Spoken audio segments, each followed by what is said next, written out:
giờ tôi dùng cũng một sơn trả là cũng một bọn này ti cũng chỉ son này ti khá là Ồ, để đi nhau từ cho con một taxi nó xong. giờ tay chỉ cho Mỗi một. sao được mà tí đâu Ô, wow, chỉ nó, tao mới.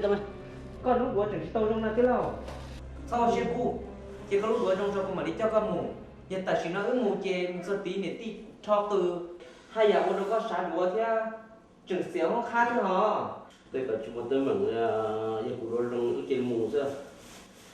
tí đâu tí vừa tao chờ lo Một thằng giờ là có xe gì này. ở đi nữa Xịa, chú cho sợ lại bắt thô của thiệt có gì lo xe. Ôi, cùng cái em phải sợ mà thôi. Ghen đi chân à. Giờ ghen một chân là tao sợ thô của mù hò, cho khó tia. Cũng nhân cho nữa tia, cũng nhân story rồi nè.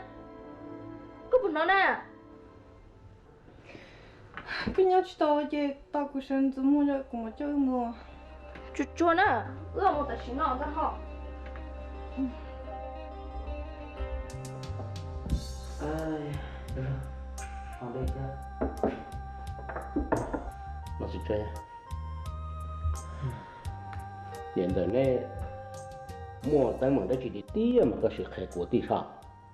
thế là cô chỉ mua đắt chi thế tia nuôi này ti cha này ti lúc chơi tôi có cú ba sai này chơi ở đây cha lúc chơi trò chỉ rong rồi nó chơi nữ tàu chơi tôi bỏ chơi nữ chỉ lấy tôi chơi này ti ở đâu đi cô thì có chỉ sót chơi này ti nên là chỉ rong chơi này chỉ lấy thì do nên tớ có cú son ra một thằng này ti nhỏ chơi nữ mua hậu chơi nữ chỉ mua cụ tết không chờ lo tôi bỏ rồi cụ chỉ lấy kia mua nó như cụ chỉ kia chơi nếu hồ bù lý đó mất cụ thọ nó chỉ cụ xa cụ thì ô như tết chờ nó nhua như trong đi nó mà nhua nó chỉ cụ chỉ đi son ra thôi nó có nhó là xứ Vâng, tôi có rất là thà là có chỉ lý cho của một sai này thì lúc chơi sai này thì nhỏ từ nuôi có thay nó cũ thì có bọn này thì lúc chơi nè giờ mà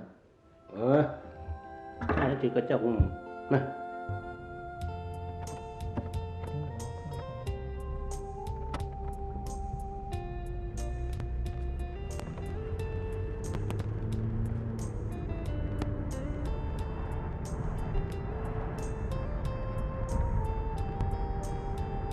hello có sai mà có chuyện chân của có sai tôi chắc như tỏ tí giờ để tin nè ô thì sao chứ đi nó